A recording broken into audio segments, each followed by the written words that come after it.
አዲስ አበባ ብቻ አይደለም በመላ ሀገሪቱ እንቅስቃሴው አለ። ስንጀምር ምናል ሃምብል ቢግኒንግ ነው። ከቢሮ እንጀምራለን፣ ከግቢ እንጀምራለን፣ ከአዲስ አበባ እያል እናሰፋለን ብለናል። በገባነው ቃል መሰረት ከቢሮ የጀመርነው ስራ አሁን ብዙ ከተሞችን ነክቷል። ለምን?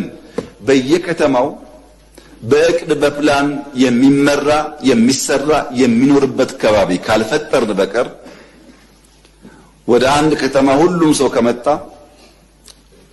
ሲጀመርም በቂ ፕላን በቂ ኢንፍራስትራክቸር ስላልነበረው በእንቅርት ላይ ጆሮ ደግፍ እንዲሉ ችግሩን እያባባሰው ስለሚሄድ ትልቅ ፖፑሌሽን ያለው ሀገር ስለሆነ በርከት ያሉ ከተሞች መፍጠር ከተሜነት እየተፈጠረ ሲሄድ